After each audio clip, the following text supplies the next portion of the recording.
ಇವತ್ತು ಸುಮಾರು ಒಂದು 2-3 ತಲೆಮಾರಿನೇ ಅಂತ ನಾನು ಹೇಳಬೇಕಾಗುತ್ತೆ ನಾನು. ಸೊ ಪಕ್ಷಕ್ಕೋಸ್ಕರ ಅವ್ರು ಏನು ಪ್ರಾಮಾಣಿಕವಾಗಿದ್ದಾರೆ. ನನಗೂ ಇಡೀ ದಾವಣಗೆರೆ ಲೋಕಸಭಾ ಕ್ಷೇತ್ರದಲ್ಲಿ ಎಲ್ಲ ವಿಧಾನಸಭಾ ಕ್ಷೇತ್ರಗಳಿಂದ ಕೂಡ ಪ್ರತಿಯೊಬ್ಬರ ಬಾಯಲ್ಲೂ ಕೂಡ ಕನಿಷ್ಠ ಪಕ್ಷ ಅಂದರೆ ಕೂಡ 2 ಲಕ್ಷಕ್ಕೂ ಹೆಚ್ಚು ಒಂದು ಭಾರಿ ಅಂತರದಿಂದ ಶ್ರೀಮತಿ ಗಾಯತ್ರಿ ಸಿದ್ದೇಶ್ವರ ಅವರ ಗೆಲುವು ನಿಶ್ಚಿತ ಅನ್ನೋದು ಎಲ್ಲರೂ ಹೇಳ್ತಾರೆ. ಎಲ್ಲ ಕಡೆ ಓಡಾಡ್ತೀರಾ ಸರ್, ಹೇಗಿದೆ ಅಂತ? ಎಲ್ಲ ಕಡೆನೂ ಚೆನ್ನಾಗಿದೆ. ಮಾತ್ರ ಪ್ರತಿಯೊಂದು ಕಡೆ ಕೂಡ ಇದೇ ಒಂದು ಸ್ಪಂದನೆ. ಎಲ್ಲಿ ಕೂಡ ಸನ್ಮಾನ್ಯ ಪ್ರಧಾನಮಂತ್ರಿಗಳಾದ ಮೋದಿಜಿಯವರು 3ನೇ ಬಾರಿ ದೇಶದ ಪ್ರಧಾನಮಂತ್ರಿಗಳಾಗಬೇಕು. ದೇಶದ ಒಂದು ಸಮಗ್ರ ಅಭಿವೃದ್ಧಿ, ರಕ್ಷಣೆ ಮತ್ತು ಇಡೀ ಯಾವುದೇ ಒಂದು ವಿಚಾರದಲ್ಲಿ ಒಂದು ವಿಶ್ವಖ್ಯಾತಿ, ಭಾರತವನ್ನು ಮಾಡಿರುವಂಥ ಒಂದು ವಿಶ್ವಗುರು ಖ್ಯಾತಿಗೆ ಅವರು ಪ್ರಸಿದ್ಧವಾಗುವ ರೀತಿಯಲ್ಲಿ ಮಾಡಿರೋ ಕಾರಣ ಪ್ರತಿಯೊಬ್ಬ ಸಣ್ಣ ಹುಡುಗರಿಂದ ಹಿಡಿದು ಪ್ರತಿಯೊಬ್ಬರ ಬಾಯಲ್ಲಿ ಕೂಡ ಇವತ್ತು ಮೋದಿಜಿಯವರು ಪ್ರಧಾನಮಂತ್ರಿ ಆಗಬೇಕು ಅನ್ನುವಂಥ ಒಂದು ವಿಚಾರದಲ್ಲಿ, ಅದರಲ್ಲಿ ವಿಶೇಷವಾಗಿ ಸಿದ್ದೇಶ್ವರಣ್ಣ ಅವ್ರಿಗೆ ಭಾರತೀಯ ಜನತಾ ಪಕ್ಷ ಅಂದರೆ ಇನ್ನು ಅವ್ರ ಗೆಲುವು ನಿಶ್ಚಿತ ಅನ್ನುವಂಥದ್ದು. ಮತ್ತು ಇವತ್ತು ಗಾಯತ್ರಿ ನಮ್ಮ ಅತ್ತಿಗೆಯವರು ಏನು ಒಳ್ಳೆ ಲಕ್ಷಾಂತರ ಮತಗಳ ಅಂತರದಲ್ಲಿ ಅವರು ಪಾರ್ಲಿಮೆಂಟ್ಗೆ ಹೆಜ್ಜೆಯನ್ನು ಇಡ್ತಾರೆ.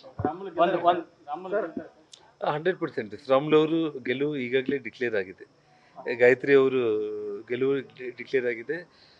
ನಾವು 28 ಅಂದರೆ ಏನು ಸುಮ್ಮನೆ ಬಾಯಿ ಮಾತಲ್ಲಿ ಹೇಳ್ತೀವಂತ ಅನ್ಕೋಬೋದು ನೀವು. ಕಳೆದ ಬಾರಿ 25 ಸೀಟ್ ಗೆದ್ದಿತ್ತು. ಈ ಬಾರಿ 28ಕ್ಕೆ 28 ಗೆಲ್ಲೋದು ನಿಶ್ಚಿತ.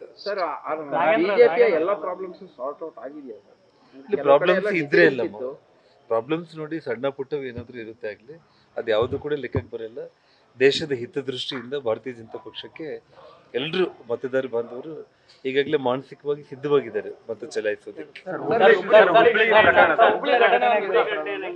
ಅದು ತುಂಬಾ ನೋವಿನ ಸಂಗತಿ. ಅದು ಆ ವಿಚಾರ ಅದನ್ನ ಮಾತುಗಳಲ್ಲಿ ಹೇಳಲಿಕ್ಕೆ ಸಾಧ್ಯ ಇಲ್ಲ. ಒಬ್ಬ ಹೆಣ್ಮಗಳಿಗೆ ಈ ರೀತಿ ಆಗಿರೋಂಥ ಒಂದು ಘಟನೆ ಇಡೀ ದೇಶನೇ ಖಂಡನೆ ಮಾಡ್ತಾ ಇರುವಂಥ ಒಂದು ಘಟನೆ.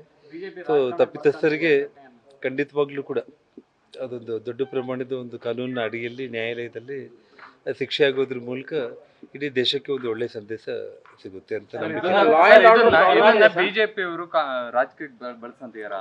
ಇಂಥದ್ದೆಲ್ಲ ಕೂಡ ನೋಡಿ, ಒಂದು ಮಗು ಪ್ರಾಣ ಹೋಗಿದೆ ಅಂದ ತಕ್ಷಣ ಅದನ್ನ ಬಿಜೆಪಿ ಬಳಸ್ಕೊಳ್ಳೋ ಅವಶ್ಯಕತೆ ಇಲ್ಲ.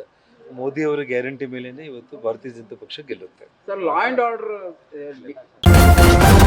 ನ್ಯೂಸ್ ಫಸ್ಟ್ ನಿರ್ಭೀತಿಯಿಂದ ನಿಮ್ಮ ಪರವಾಗಿ.